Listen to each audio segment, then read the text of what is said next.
For the last 3 years, Volibear players have mimicked real polar bears. They were an endangered player base for a really long time, and Volibear was always one of the least popular champions in every elo. But last week, for the first time in perhaps 3 seasons, Volibear got picked up in a professional game. Is banned out. Ooh! The Volibear finally gets locked in. I like this. So, Volibear had some pretty huge changes to him. He jumped up in terms of solo queue win rate, but he really is viable in competitive play, and I'm surprised this is the first time we're seeing him. Ditto. It has been so long since Volibear has been viable. What exactly did Riot do to make Volibear viable again? Volibear's Q received a slight movement speed buff, and changing directions with your Q no longer makes you lose all of your bonus movement speed. But the extra movement speed that the new Q gives you only really comes into noticeable effect once you max this ability, and you usually max Q last on Volibear. His W Frenzy halves its cooldown whenever you bite a minion, so it makes his clear a little bit better. But the main thing that was able to propel Volibear into a professional setting was the new effect on his E, Majestic Roar. Majestic Roar now slightly knocks back enemy players. But the thing about this knockback is that it only lasts for almost 1/10 of a second. It's such a short CC duration that you can barely even feel it. So why is this knockback so significant if it's so damn short? The reason that this Majestic Roar buff on Volibear is so important is because of 2 main reasons. One, it allows him to guarantee proc Aftershock. Aftershock, as we all know, is easily one of the best runes in the entire game. It's super efficient, it gives a lot of stats, and it makes you really hard to 1v1s for a short period of time. Beforehand, Volibear needed to rely on flipping someone over in order to actually proc Aftershock. If anyone was able to CC him or kite him out or run away for the duration of his Q, Volibear would lose one of the most important tools that a tank has in surviving and in 1v1ing. But Majestic Roar is stupidly easy to hit. So even if you don't flip anyone back on Volibear, it's completely fine because you'll still proc Aftershock with Majestic Roar. The second reason, and the more important reason for why this ability is so important now, is because it's knockback CC. Knockback crowd control is somewhat unique compared to other types of crowd control. Knock up and knock back CC have the power to cancel dashes and cancel channels. Most hard CC is able to stop things like this. But not all crowd control has the same effect on dashing abilities. If you take Tristana's jump for instance, even if she gets hit by Varus' ultimate, her rocket jump will still place her at the distance that she was trying to travel to. Even though she's snared, she still completed her rocket jump. It's the same way with stuns with Tristana's rocket jump. But with knockback CC and knock up CC, she is completely cancelled out. Rocket jump does not take the effect and it goes on cooldown. So now Volibear can play a crucial part in making sure that AD carries do not run, and also making sure that tanks cannot get the engages that they want. In the LCS game that Volibear was actually played in, he played a big part in canceling Zack's engage in the last team fight. Beforehand, Majestic Slow, all it really was just a little bit of damage in lane. But now you can use it to effectively completely negate one of the opponent's best abilities. Usually any champion with a dashing ability, most champions only have one dash effect, which means as long as you get on top of someone, you can effectively negate most of their mobility. Volibear no longer has to just run around, flip people, and bite them. He can now play a role that he was never able to before, which is disruption. And though the duration of the CC is very short, there is literally next to no cast time for this ability, which makes it very ideal for canceling other people's abilities. Now, what lane is Volibear most effective in? There are 2 main roles that he's played in right now, top and jungle. Although Volibear has been a jungler for a really long time, most of the pros that are playing him right now are mostly playing him top lane. The reason for that is that Volibear's laning phase is actually pretty good.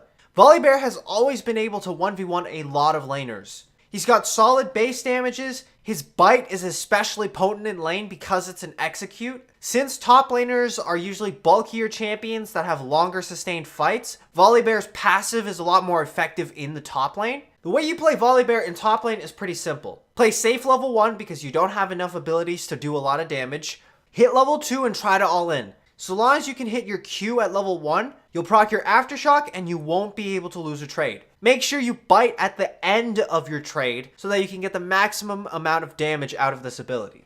Volibear's early game is really damn strong. Though his level 1 is fairly weak because he only has one ability at that point, thanks to his passive, his bite, and his Aftershock, it is really tough for a lot of champions to beat Volibear in a 1v1. Now, since this is top lane, there are of course going to be some champions with early games that are strong enough to be able to contest Volibear. But the real power to Volibear is his level 6. Once you get your ultimate on Volibear, the number of people that could actually beat you in a 1v1 drops significantly. Since his ultimate allows him to do almost as much magic damage as he does physical damage, it makes it really hard to build effectively against Volibear. Unless the opponent has some type of grievous wounds that prevent healing, or an ability that executes you before your passive will actually proc, in most scenarios, even against champions that are known to be good duelists, Volibear at this stage of the game does not lose to these champions.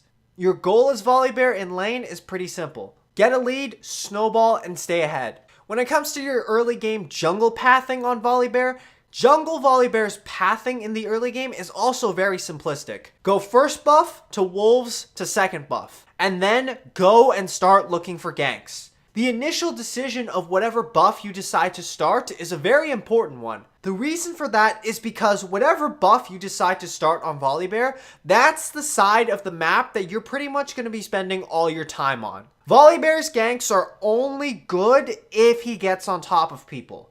And the only way he can effectively get on top of people is either by burning his own flash or by ganking people that have already burned their own flash. As such, the only real effective way to play Volibear is to just pretty much permacamp one lane. And it's usually going to be either bot lane or top lane. Generally speaking, doesn't matter how ahead the laner is, how behind the enemy is, you pretty much just want to keep ganking this one lane because as Volibear, that's really what you do best. You gotta make the most out of Volibear's early game power. Just like real polar bears, Volibears, it's just a matter of time before they're irrelevant. Just a matter of time before they go extinct. You gotta make the most out of him while you can. At level 6, there's few jungle matchups that you lose to 1v1. And with your ults, you can just straight up solo dragon no problem. In the mid game, you just want to continue being proactive and making plays. Whether it's diving laners or engaging fights, on Volibear, you generally want to be the one that makes the first move. Volibear players who play top lane generally buy Bammy Cinder for the wave clear. Volibear doesn't really have effective wave clear unless you count his ultimate, but after they purchase Bammy Cinder, unless they choose to go for ninja tabbies or something, every single Volibear player will generally choose to rush Righteous Glory. Volibear is slightly mana hungry, so Righteous Glory helps out with that. And thanks to his flip plus Righteous Glory, it makes him almost impossible to be able to kite out. Volibear is a pretty straightforward champion, so his team fighting is also pretty straightforward. Keep the backline busy, front line, save your E for disruption, get as many auto attacks down as possible, back off when you're passive procs so that you can let it take effect. Remember in a team fight, if you're really close to killing an enemy squishy champion, but you've used up all your dashes, your flash, and your gap closers, you can still use your ultimate to hit enemies that are close to that squishy champion to be able to chain the lightning to get that extra little bit of damage to finish off the enemy backliner. Remember that on Volibear, you don't have a real escape. Your Q is meant for running at people, not away from people. Polar bears are generally fat and immobile. For your build, if you're starting in the jungle, start Hunter's Machete with Refillable Potion. Go Blue Smite with Boots for the extra speed up. Into Cinder Hulk for the bulkiness and wave clear. Get Righteous Glory and finish your Boots at around the same time. And then go for different tank items based on the situation. Randuin's, Spirit Visage, Warmog's, Adaptive Helm. Volibear benefits more so from HP stacking thanks to his passive. If you're jungling, max W, then Q, then E. An alternative way you can do this is you can max E first, and then W, and then Q if you want faster clear times. If you're top laning, always max W first, and then you can max either E or Q depending on what you want. For runes, the standard rune tree for Volibear is Aftershock with Bone Plating, Conditioning, and Revitalize. In your secondary tree, you can get either Triumph, Alacrity, or Coup de Grace. Though the Aftershock page is the most common version of jungle and top lane Volibear, some junglers have a lot of success with Predator Volibear. It does make your early game ganks a lot harder to kite, and it also means that you don't have to just permacamp one single lane anymore. Though this build is a lot more aggressive, you still buy in the exact same way, which is full tank with Righteous Glory. As for top lane Volibear, you can switch Conditioning out for Second Wind, but other than that, there's not really a lot that changes from top to jungle Volibear. The reason that you don't see champions like Volibear often in professional play is because Volibear is a very straightforward champion. He doesn't have a lot of working parts to him. He's not flashy, he's not a big hero, he doesn't have a lot of great outplay potential. But now that Riot has finally been able to give him a tool that takes some skill to use and has a lot of value when used right, it does allow Volibear players to see a glimmer of viability. Volibear in his current state is definitely not overpowered, but in the right matchups against the right team comps, Volibear is definitely one of the strongest picks out there right now. Thanks for watching. Thank you so much to the Patreons Wayward Sparks and MayaMan81.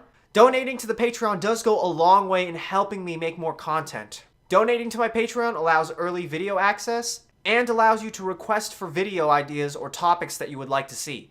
You can check it out in the link here or in the description below. That's it for the main video. Like, share, subscribe, watch other videos, check out my Discord, and that's it. Bye!